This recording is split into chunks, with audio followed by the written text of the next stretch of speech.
It's time for Chill and Heal. From mental health and anxiety to nutrition and self-care, just chill and live a happy life. Chill and Heal with Chill Spa owner Chrissy Cantor on 99.9 and AM 1370 WFEA.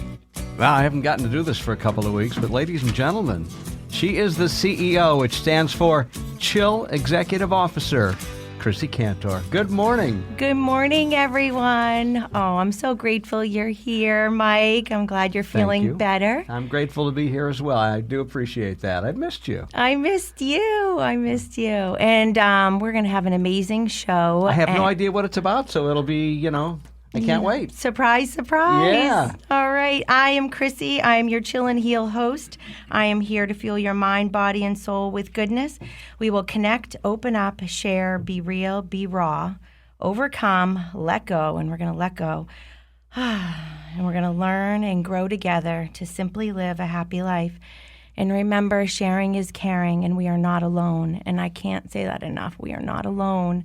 And I'm so honored and so grateful to introduce my guest, Terese, an oncology nurse, a crusader, a fighter. I get goosebumps as I say your name, Terese, and so emotional because you've been on the front lines from the very, very beginning. And the mic is yours, and I'd love you to share who you are and what you've been doing and what you continue to do and how we can join you. Sure. Thank you so much for having me here today. And just to backtrack a little bit, I am actually a hospice nurse. Oh, hospice nurse. At this moment. Sorry. No, that's okay. I've been a registered nurse for the last 14 years working in the greater Concord area.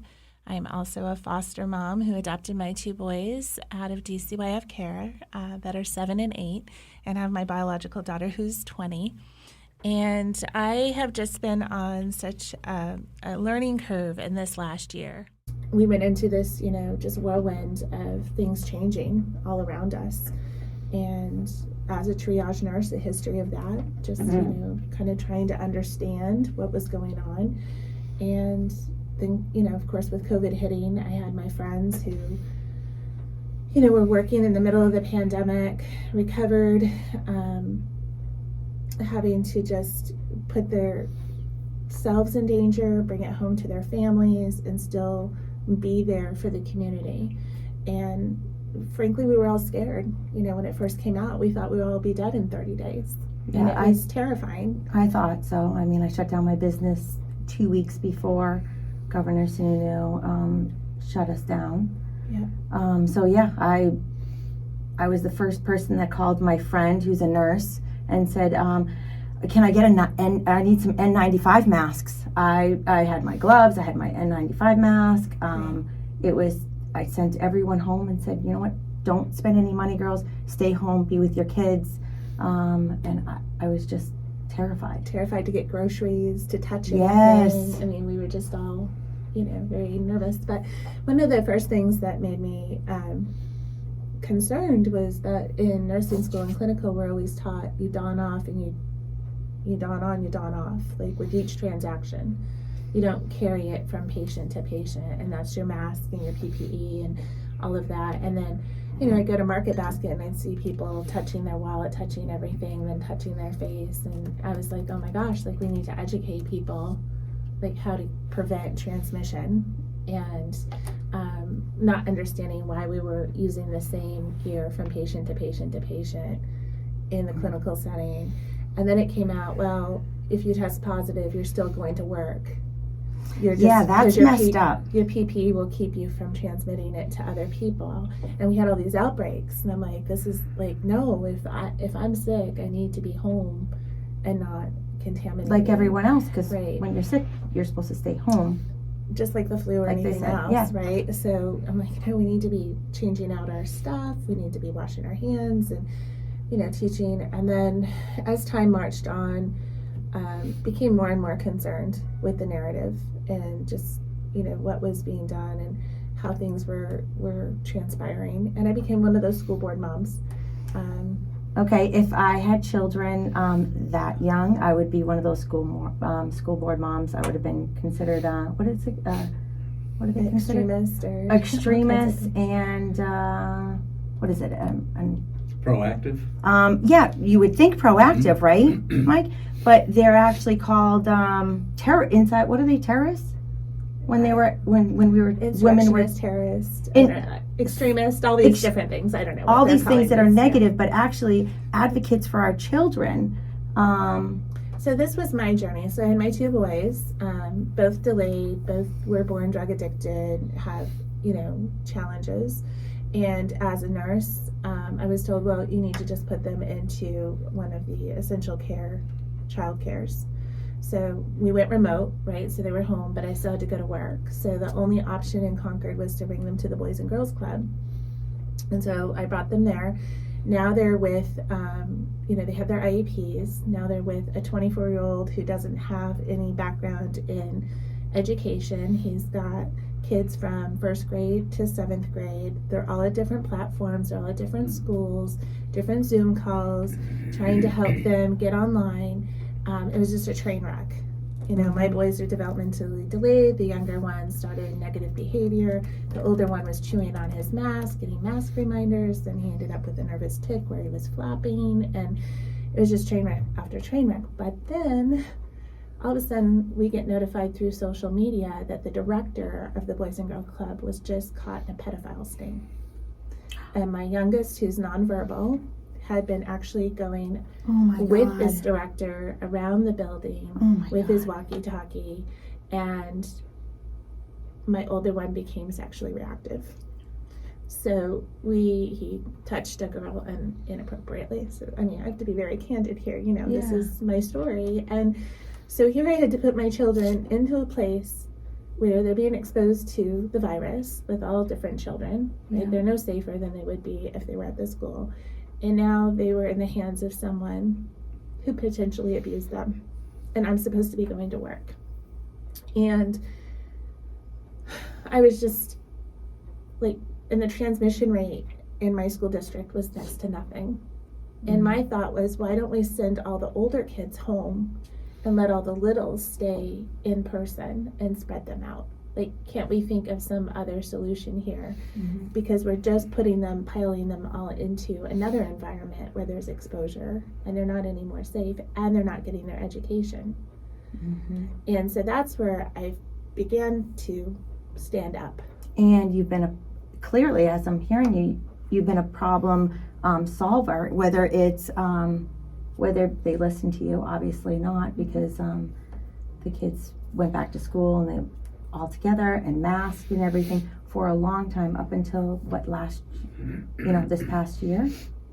Yeah, it was. I think the last couple of months of last year that the mask came off, or it was parental choice at that point. So there was everything going on with my boys and trying to advocate for them and come up with solutions with our superintendent, with our school board. And then I turn around and the mandates come down on all of the clinicians that I'm, my family. I've worked at Concord Hospital, I've worked at Dartmouth Hitchcock, and they needed their exemptions approved or they were going to lose their job or, go ahead and go forward with the jab. I just want to give a timeline. Yeah. So when did that happen? So you've been on the front lines with your fellow coworkers for how long? And then the mandates came down that you needed to take the... Gosh, I feel like this last 2 years is all a time warp in my head, but we lived through probably a year of the pandemic, and then the vaccine came out and the mandates came out. And a lot of people had already had COVID, they were already COVID recovered. Which is natural immunity, but they didn't want to recognize that for the longest time. As a clinician, you can take the flu vaccine and all it does is lower your symptoms. You can still contract and still transmit. And in fact, you suppress your symptoms, so you're less likely to know that you're sick and that you're passing it around.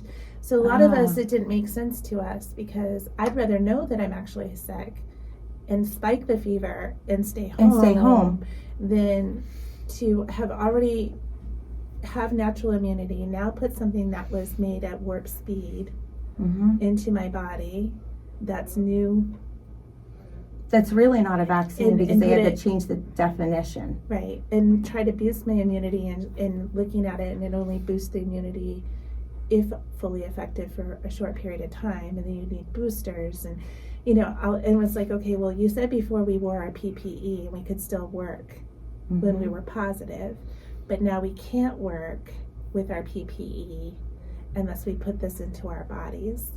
And there's a lot of us that just are critical thinking and knowing science and common sense and everything we've been taught.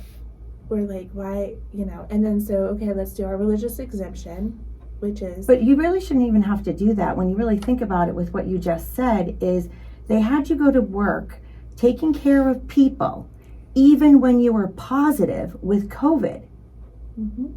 So, and now they want you to take a shot?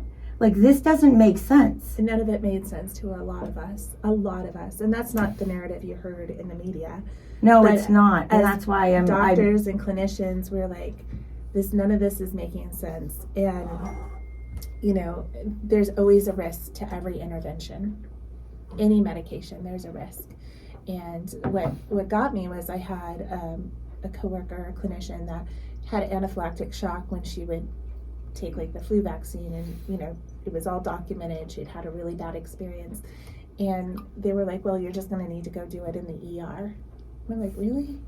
Like, what? You're going to have to put your life in danger and go to the ER to get your vaccine in order to keep your job. And it just made me shake my head and say, this is just because you're scared doesn't mean you're going to force me to do something that is scaring me. And then it was like, okay, well, we have exemptions. And constitutionally, the way I look at it is my intuition is to self-preserve my life, right? So when I'm driving down the road, something inside of me says, slow down before I go around that curve. What is that? That's my intuition for self-preservation. So if my intuition, which is my beliefs, right, tell me caution, I should be able to have the right to listen to my beliefs and get that exemption. And they were being denied, and some of the exemptions were like 9 pages long, had to be signed by a pastor. I must have helped fill out 300 of these with people who are crying out to try and save their jobs, and we'd submit the same one at the same employer for 2 different employees. One employee would get approved and the other one would get denied. And it was very clear that the one that got approved was in a position that was a lot harder to replace. So they weren't even doing it with any sort of standards. And so that was very bothersome to me. And so here I am trying to kind of... Bothersome? Let me tell you, I would have been crazy, ripped. I mean, I saw a hairdresser standing behind the chair. I'm seeing all the darkness, I always say, go and see outofshadows.org. That was part of the beginning of me going, what's going on? And it's a documentary that really helps lay out, maybe not exactly what's going on right this moment, like where we're at right now, but from what we're fed as children and conspiracy theory, where does that word come from? It's just it's a wealth of knowledge. You'll be going, oh my gosh. And then once you see things, you can't unsee them. Yeah. Well, and then, it turned to, people started calling me and saying, hey, my mom's in the ICU with COVID and I'm scared and I don't know how to advocate for her. And, I'm afraid she's going to go on a ventilator and not come out alive. And so we call and I would talk to the charge nurse, and I would get the nurse that was assigned to this family member, and I would just ask basic questions. They've been there 3 weeks. Okay, have we started a nutrition consult? Do they have TPN running? That's total parental nutrition. What did their labs look like this morning? And I would get answers like, oh, well, we didn't do labs today. Well, since when do we have people in the ICU that we're not doing daily labs on? And since when do we have someone sitting in the ICU for 3 weeks and we don't have any nutrition going into their body? Like, and I'd ask these questions, and these poor nurses that were assigned were often brand new graduates. And I would just be very kind with them and say, what if we recommend this to the hospitalist? Let's think about, they've been laying on their back for a week, and yes, it was viral, but now it could be turning into bacterial, and maybe they would benefit from an antibiotic. And I would just kind of coach the pathophysiology and the science to this other individual on the phone. And sure enough, they would talk to the hospitalist, who was probably running ragged. They get orders, but then I'd find, oh, yeah, their white blood count was up. It has turned bacterial. They did start an order for an antibiotic, but then I'd find the bag wouldn't be hung for another 24 hours. By that time, they were septic and, it being intubated. And so I probably shepherd maybe 50 to 60 families through that kind of a situation. And I was like, what is going on that, and then a friend of mine who's actually a director of one of the satellites for Dartmouth-Hitchcock, sent me a PowerPoint from the administrators.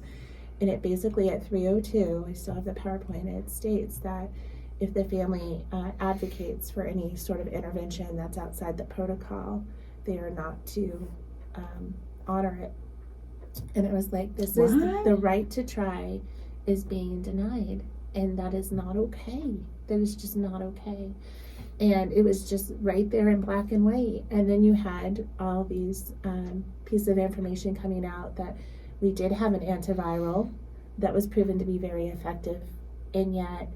Are you talking about ivermectin? I am. And ivermectin. And my friend... who's a nurse practitioner, she says she got an email from Concord Hospital that said, under no circumstances are you allowed to prescribe this medication. And she says she knew at that point we were in trouble. And she went ahead and she started planning her exit plan. And she left the hospital, went into practice with a doctor, and has a thriving business now. But she said, when the government starts to tell you what you can't use, and it's, proven to be safe, it's been on the market, it's an old drug. It got a Nobel Peace Prize. Why wouldn't you want to try it, as soon as someone tests positive? And so, you have all these pieces, and all of a sudden, I was never one to go down any of the rabbit trails. I really wasn't tracking to a lot of what a lot of other people were tracking for years. And then, came this moment where there was a call to action by Rebuild New Hampshire that there was going to be federal money that the Executive Council was going to be voting on. And that money... I got insane goosebumps as you're sharing that, because I almost went to that meeting, but I was cutting hair too late and I didn't get over there. But thank you for showing up. Continue. Sorry. No, it's okay. And, someone showed me the contract for this grant money, and this $29 million was basically, if you accept these funds, that they were going to be using to digitalize a registry on who's vaccinated, who's not, along with other vaccine-related initiatives, that they would be obligated to isolate and quarantine anyone that the federal government deemed a health hazard. And so at that same moment in time, we had people going to quarantine camps in Australia. And we see this stuff going on all over the world. And this is for real. This is not a movie. This is real. When I saw that line item, I just lost my breath. My daughter's grandmother is a Holocaust survivor. Her artwork hangs in our living room. Oh my gosh. And Grammy Rose used to always tell me, and I was like, I just can't believe we're living through really another Holocaust. It felt like, if people were given treatment as soon as they test positive, maybe we wouldn't have everyone in the ICU, and we wouldn't have all the deaths. And if we were using the PPE correctly, and and then there was this narrative, this information coming out about gain of function, and that we were tweaking the virus and it could have leaked from a lab. And I just was like, wow, what is happening to humanity? And I realized New Hampshire, did my diligence, didn't need this federal money, and yet we're going to accept something. And we had Biden and Harris who could all of a sudden say, oh, well, you need to quarantine. Oh, you left your house, and now you need to go over here to this facility. Are we going to be separated from our children? Like, where is this really going? I'd just gone through having to put my children when there was someone that wasn't safe. We couldn't go to the beaches. I couldn't go to church with them. it just felt like our whole world was just very quickly changing, very dramatically. Taken from us when, you can't go to the beaches, you can't go to the mountains, and that is good for us. Oh, we have to wear masks outside? Like, really? And wasn't that a executive order, wearing masks outside? I'm like, let's use some common sense. Yeah. Like this, you talk about the Holocaust, and so at the beginning I was like, we're being divided up. I was raised Jewish, and I've seen enough of those movies from back in the day, and I'm like, this is awful. This is really happening. And Jay, my sweetheart, was at the Moment of Truth, event. You can check it out at frankspeech.com.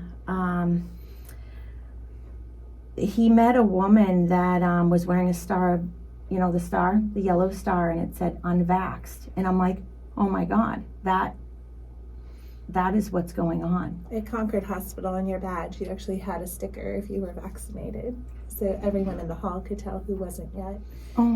Which, what we used to do with the flu vaccine, like we kind of were conditioned into this being, the normalcy of it, if that makes sense. Yeah. Do you know what I mean?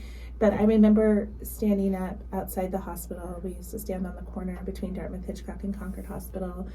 And people driving by saying, "You're a dirty rat." And I'm like, oh my gosh, that's exactly the narrative they used, that your neighbor is dirty and needs to be exterminated. And I was just like, this is horrible. This is horrible, because just because you choose to get the vaccination, you can still contract and transmit. Yeah. And how do you know that I haven't already had COVID and recovered from it? Mm-hmm. And that my immunity is just as strong, if not stronger, than what yours is after having the vaccination. But it was very there was a lot of division, a lot of anger, a lot of hate. Too much. I've been pretty much disowned by at least one individual that I love very dearly, and it's really sad, and it's really messed up, and too much hatred. And it's not about whether you had the vaccination or not. It should be personal freedom of choice. Right. Health freedom.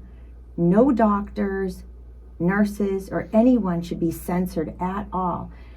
My dad, I always say this, my dad lost his life to prostate cancer, but he fought all the way. And thank God he was able to go to lots of doctors, because aren't you supposed to get second opinions and third opinions? Right. And now, and so not now, but what's been going on is, no, it's only one solution, and this is what you have to do. And if you don't fall in line, you're out. And there were so many doctors that were told, if you do an exemption, a certain number of them, you're going to be investigated and your license will be at risk. I mean, when the mandates came down, like another example is we have our Loudon store, village store in Loudon, and he wasn't going to require the masking of his employees, or, he just kind of felt like, this is my property, my business, this is, how I feel about it at one point. And he got fined, and they shut it down, and, the fire chief was in my driveway to do an inspection of a new electrical panel, and he said, "Terese, I just want to talk to you." And this grown man, had tears in his eyes. And he says, "I know what you stand for, and I'm proud of you for standing up for constitutional rights. And I know you're upset because I did this to the village store, and I fined him and almost put his whole family under. But you need to understand, I was 1.5 years from retirement in my pension, and they threatened a felony charge on me if I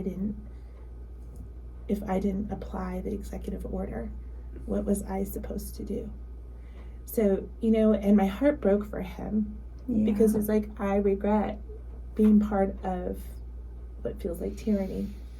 And it just, I have doctors, I have nurses who are dealing with PTSD, They know that what happened in the ICUs wasn't correct. You know, people who went to work COVID positive with their PPE and then watched, you know, an outbreak, and was it me? Did I touch something? Did I didn't? You know, I mean, That's it's a horrible just feeling. And you look at the numbers, and if you look at the worldwide numbers of death from COVID, it's the same number as what we saw in the Holocaust. And it just makes my heart drop that so much of it maybe could have been prevented. Maybe we could have done something. And hindsight's always 20/20. Like, true. I extend grace that we I extend a lot of grace. didn't maybe know what we were up against. Like I said, when it first happened, I thought we will all be dead in 30 days, and the watchful waiting. But then as the narrative kind of unraveled, you know, and then so back to that $25 million that the executive council was going to be voting on, that had that line item in it. We showed up and we were like, we're not okay with this. And we did emails and phone calls and texts. And I was on the phone with actually the governor at one point. I had a dear friend of mine, 28 years at Concord Hospital as a lab tech. She holds the health insurance for her family. Her husband owns a tree trimming business. He had just been diagnosed with ocular cancer, so cancer in his eye. Oh my God. And he was going through treatment, and she was getting her exemption denied. And she's like, I either give up my 28 years on my job, my husband's health insurance, or I put this into my body and I don't feel safe about it. And meanwhile, she had a dear friend that was vaccine injured, who neurologically was dealing with tremors so bad they couldn't no longer drive. And it's like, people shouldn't have to be in a position, you know, people are like, oh, just go work somewhere else. Well, we didn't have that choice as clinicians. And now where I work, I'm very fortunate that I was given a religious exemption by my employer, and my employer is very supportive of what I've done. You're one of the best advocates a patient could ever have. But my coworkers who did get the vaccine are now required to get their 4th booster, and they don't want to do it. And they can't get the exemption because they've gone this far down the path. And so now they're leaving healthcare. So we keep having these waves of losing clinicians, which only means in the end of the day, when you need healthcare, There's not going to be anyone. there's not enough staff to do it well. And I personally heard this where everyone's short-staffed, and they, you know, hospitals are full. Well, the hospitals have beds, but they don't have people. They don't have nurses and doctors there to take care of people. And I know we have to go to break, and I'm with the most courageous nurse, and I've met a lot of courageous nurses and doctors and people that are standing up and fighting against this censorship. And we'll be right back, but thank you so much, Terese. And There's more to the story. So there come is back more to the us. story. Yes, stay tuned, and there is hope.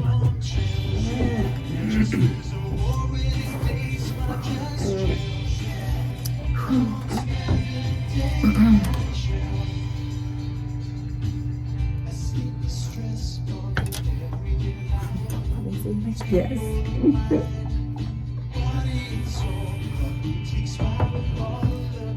Ooh. All right, let me see. He's so cute. I was like, that's it. I'm bringing these in. Ooh.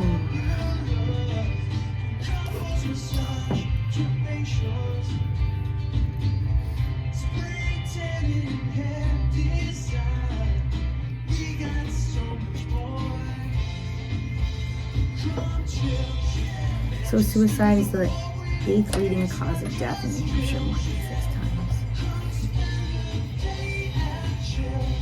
online at chillspa.com. More than ever before, it's important to take care of your well-being and fuel your mind, body, and soul with goodness. Tune in Wednesdays at 9 a.m. for Chill and Heal with Chill Spa owner Chrissy Cantor, the Chill Girls, and special guests sharing experiences and expert advice on how to keep it simple. Just chill and live a happy life. They'll dive into a variety of topics, from mental health and anxiety to nutrition, self-care, and tips on how to look and feel good every day. Chill and Heal, Wednesdays at 9 a.m. on 99.9 and AM 1370 WFEA. We get busy with our day-to-day lives. Make sure Chill we give Spa them wants to solutions at remind the you to end. take time Yes. for you. Making clients And look and into feel the- their best is their mission. Chill Spa is here to treat your Right. body, calm your mind, and soothe your soul. Chill Right. specializes in luxurious facials, Going face and to body meet skin people. tightening, and cellulite Start solutions, skin and body Um, contouring, makeup, hair and nail care, spray tanning, and more. Book your chill time today. 1224 I Hanover was saying Street that in because my Manchester. doctors- Online at The chillspa.com. .com. Chillspa.com. Now, back to Chill and Heal on 99.9 and AM 13. Welcome back, everyone. Oh, we're back here with Terese, a hospice nurse, an amazing crusading mom. Yeah, so the story gets even more interesting. So we show up at this meeting where our executive council, so New Hampshire's unique. We have our governor, and instead of a lieutenant governor, we have 5 executive council members. And they're supposed to be the representation for the people and kind of the gatekeepers for contracts, funds coming through, appointments, and all of this. So we show up to this meeting knowing that we've reached out to them and told them our concerns about taking this federal money with these strings attached.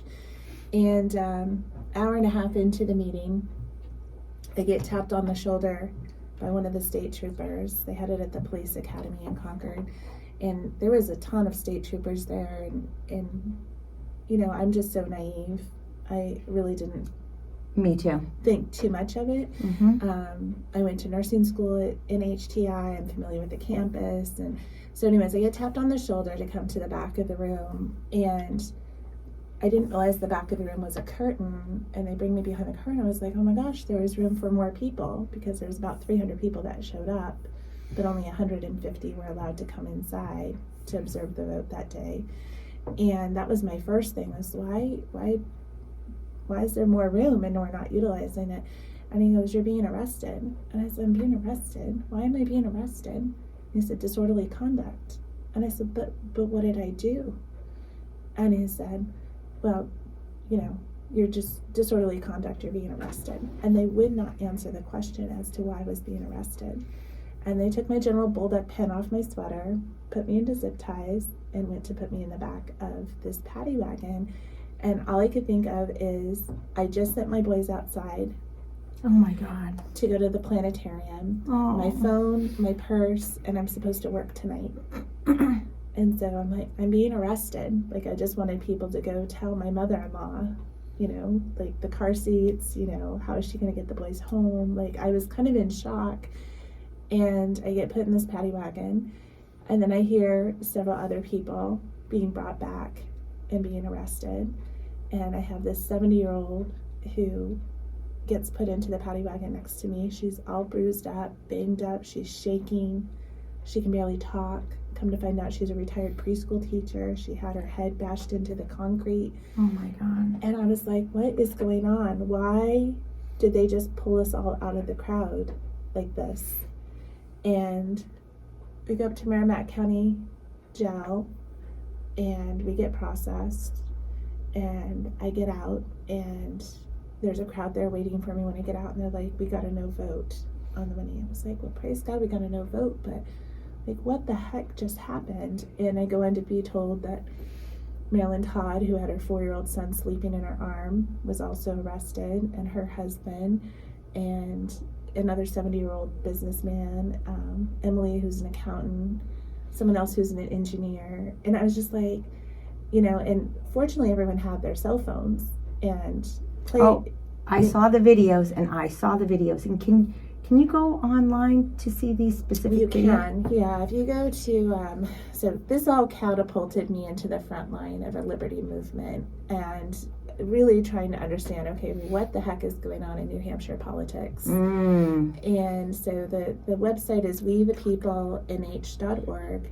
and you do have the video there if you go to the media tab where you can see where I was being arrested. And I still didn't know, even through the bail process and the whole, no one could tell me what I did. And 2 weeks later, I get my criminal complaint, and it's disorderly conduct to wit. Wit yelled, "Amen." And I'm like, I got arrested for saying amen? Are you kidding me?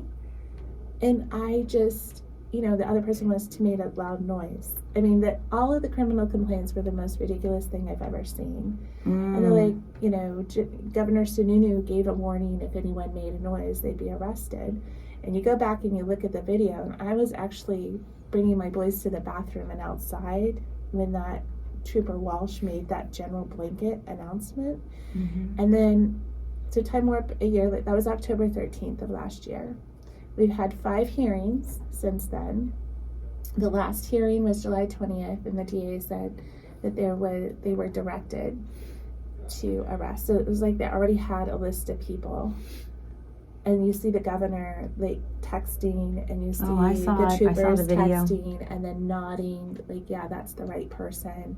That's who we want you to take away. They had all the chairs zip tied together, so I think they thought the crowd would lose their mind, and they had like 5 paddy wagons lined up. So all in all, it was anyone who's coming to redress grievances and say that, hey, we don't want this money coming in if it's going to isolate and quarantine us. We're going to chill you. We're going to make it so you don't show up and get in the way of our government agenda and business. And, from there, of course, catapulted, like I said, into the front line of a liberty movement. And the more I dig, it's like peeling back an onion, the stinkier it gets. We have legislation that's passed that's allowed Dartmouth and UNH and Dean Kamen and some of these individuals not to pay property taxes.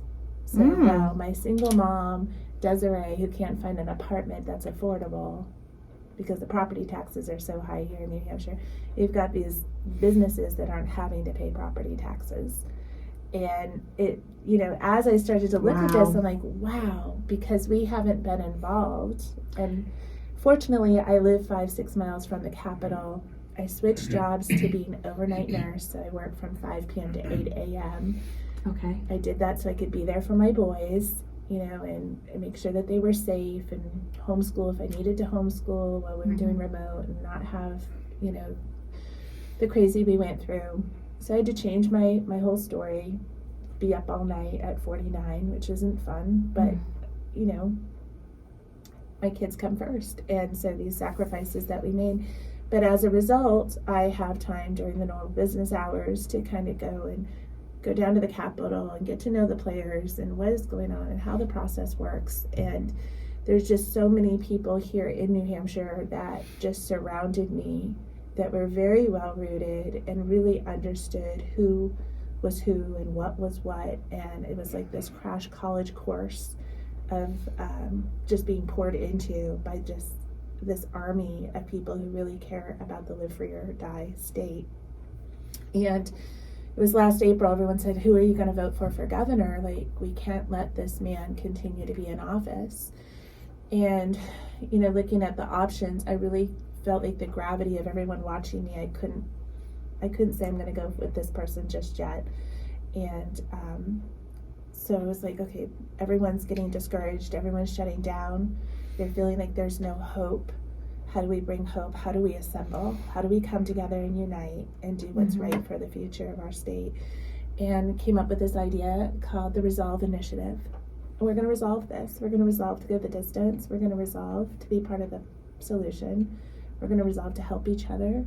We're going to resolve to stand up for what our forefathers fought for. And we're going to resolve to, not let this slip away any further. And so that idea was birthed, and it really was, let's do our diligence.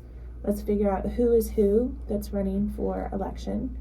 And what they stand for, and who, and what I've learned a lot in politics, running with J Block, New Mexico, running for governor, and I saw so much of, I didn't know what the word establishment meant. I'm like, what does that mean? And all of a sudden, when you peel back the layers of the onion, you start to see who's speaking the truth and who's like, it's like, we should be picking our elected officials to work for us, but really they're working for money. So, who wants to be a politician? Right? A narcissist ego, in for the pageantry and the clicks.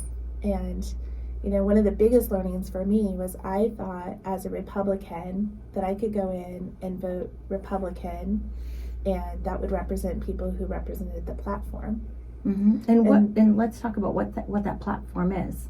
So it's basically, in my eyes, simplest form is if I have $20 and I see a foster kid who needs a basketball, or I see someone who's cold on the side of the street, I'd rather get them the sweatshirt or get them the basketball or the banana and peanut butter or whatever it is they need, than to send it to Washington and hope that it comes back, and it probably only come back pennies on the dollar, and then it probably won't even get to the person who actually needs it.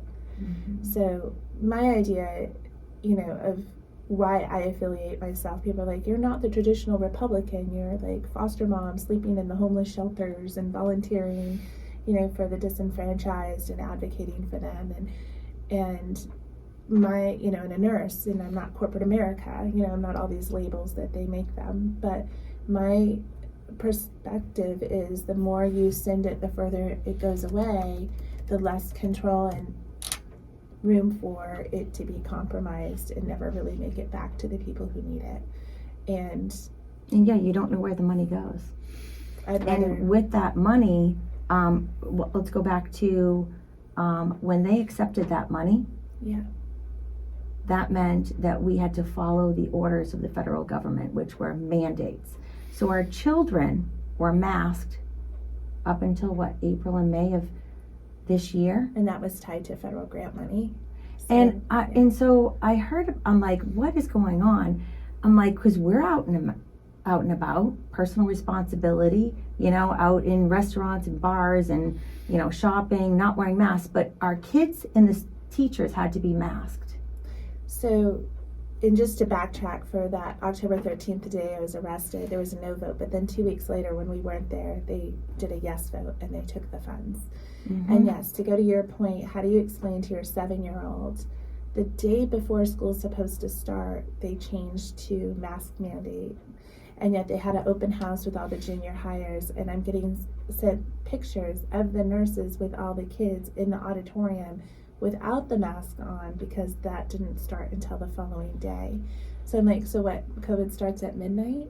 And you're all, the hypocrisy of, you have to do this for 8 hours in hot weather while you're trying to learn your math, but then you can come out into the public and see all the grown-ups without their masks on. Like, how do you explain that to the mind of a 7-year-old?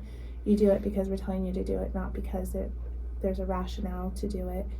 Is that what we're teaching our young girls when they go to work in the workplace, that you do what your boss tells you to do, even if it's sexual harassment, and you don't question it? Like, what are we teaching our children in that? Just to be complacent and go with the rules, or go with what they're told without. Anyways, don't even get me started. Yeah, but, no, I'm with you right there. Just to stay kind of focused with what can we do, because we can't shut down. We can't lose hope. Our children are looking at us, and our forefathers, I tell everyone all the time, our forefathers set sail when they thought the world was flat for freedom. And here we are. And it only takes a small remnant of people. Bravery will breed bravery, and courage will breed courage. And if we assemble, there is strength in numbers, and we can do amazing things. So back to this idea of who are elected, they're politicians, and they are all about who has the biggest sign and name recognition, and they're spending millions of dollars to buy our vote. Right? Buy our vote. And so just because you're a politician doesn't make you a good legislator. So I realized all of a sudden New Hampshire GOP admits they don't vet candidates at all. Mm-hmm. So you can run with an R and be a totally different ideology, Mm-hmm. and nobody's there to even vet that out for us, the voters. So I'm like, oh, where there's a need, there's Mm-hmm. ingenuity, and let's create something. So if we, the people, came together and did our diligence and tried to come up with a slate of who we felt was truly a good legislator and not just a polished pageantry politician, and we did that diligence, and then we transferred that knowledge to people who were too tired, too weary. I mean, let's face it, I was the mom that could barely get the laundry turned around and get my dishes put away. I didn't have time to go look at voting records or go down to the state house and know someone's character, or whether or not they were making the right decisions, or even if their decisions were constitutional, right? So if I'm going to do all that diligence, because I don't want to blindly vote for people who are not for me and my kids any longer, I want something at the end of the day that I can give to my neighbor across the street who's too busy to say, hey, I'm for our Constitution, our God-given rights. I've done my diligence. This is who I'm voting for. Do you want a copy? Mm-hmm. And yes, please.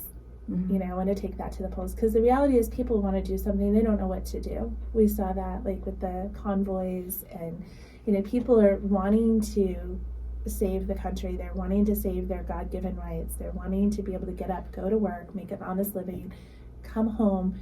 I always tell people, I just want to pick blueberries and ride my horse. Like, I really am not asking for a lot. I would never get involved. Mm-hmm.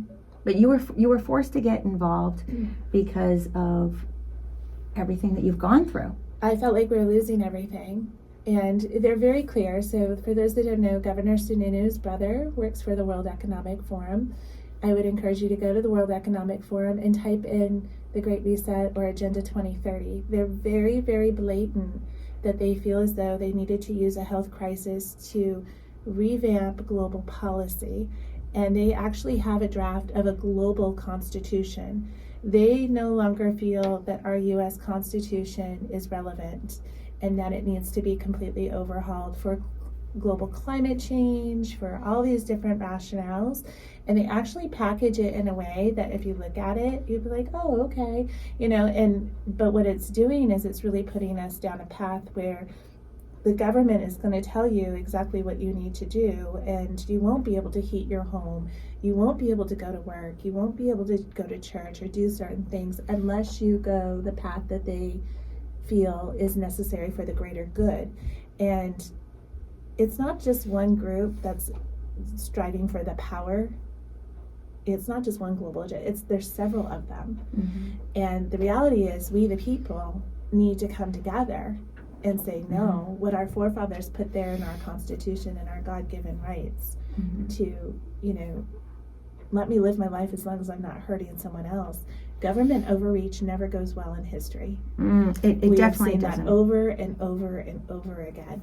And with that, there has been a tremendous amount of mental health issues, suicides, businesses being shut down, people have lost their jobs. So this isn't a Republican or a Democrat issue. This is an all-American issue, and we need to wake up and vet who is our elected officials. Yeah, when you go down to the Capitol and you sit in while they're talking about a legislation, there's one or two citizens and there's like 15 lobbyists. And they're doing it in the sake of money and versus in the best interest of the people. And both sides. I know now both sides are, it is not a civilian legislation. So how do we get to a civilian legislation? We, the people, NH.org, we don't even have a donate button on our website. And all we did is compile everybody who's liberty-minded, who cares about the future of our state, come together and start vetting out your state rep, your town, and going through and understanding who's who, and then coming up with this slate that people can grab and go to the polls, and knowing that they're trying to put people in office that are not part of the global agenda. But I voted for Sununu. If nothing else is heard in this segment, we need to understand that he is not for the people. He is just not, and he has demonstrated that over and over and over again. And we really do have other options, and we absolutely can bring them across the finish line and have the tyranny kind of broken up here in New Hampshire. One thing I learned about New Hampshire is that we are the live free or die state. We don't have seatbelt laws, helmet laws. We also have very little oversight over our trust accounts here in New Hampshire. So we are the little Switzerland. There's a lot of money that is hidden in the hills here in New Hampshire. That there's a reason Epstein's I was just going to say that. significant other was hidden here for a year. That home was bought with cash. We've been able to track Evil. that transaction back. And there's a lot more going on here in New Hampshire than I ever imagined. But you know what? We're first in the nation. We say that all the time. We are the first in the nation to take it back as And we need citizens. to take it back. And we are on solid ground. We're on granite.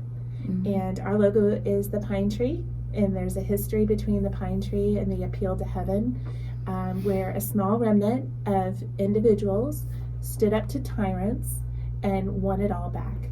And so we are going to appeal to heaven. We're going to create a civilian legislative body, and we are going to be the first in the nation. We're small enough, we're liberty-minded enough, and I told everyone this morning, and your action item is to pull your sample ballot off the Secretary of State's website, start to fill in your slate, your selection, make 300 copies, and get it out to all your neighbors.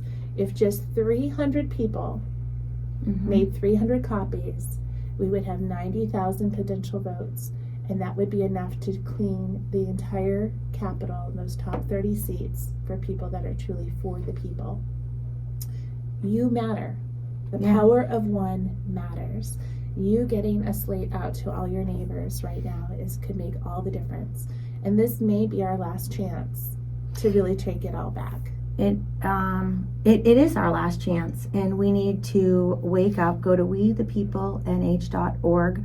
I had to make a tough decision. I had to ask some tough questions. And Terese, you're running for executive council, and there's 5 slots, right? So the And time, I know we have 2 minutes. So the time frame to Minute. file was Minute and a half or so. Okay. June 10th was the final date, and someone called me up and said, did you know nobody is going against the 5 executive council members that arrested you all? And I said, that's just not okay. That's like telling the person who came into my home and raped that they can come in and do it again, right? Yeah. So I went down and I declared, so I am running up against Ted Gatzis, of all individuals. We don't have a lot of inventory is part of the problem. We need good people to stand up, and if nothing else, is sending a message out to Ted that what you did was not okay. And fortunately, I do have this background in corporate America before I became a nurse, and more than prepared to do the job. And you're willing to make the tough decisions and stand up against tyranny. Oh my goodness. Thank you so much, Terese, and thank you for all you're doing. Thank you for having me, and I'm sorry that we ran out of time. But Well- if you're on Facebook, We the People NH, come together. Let's do this for our children. Yes, let's do this for our children, and we will see you next time. Faith, freedom, and chill. Amen. Amen. Amen. Amen. Amen.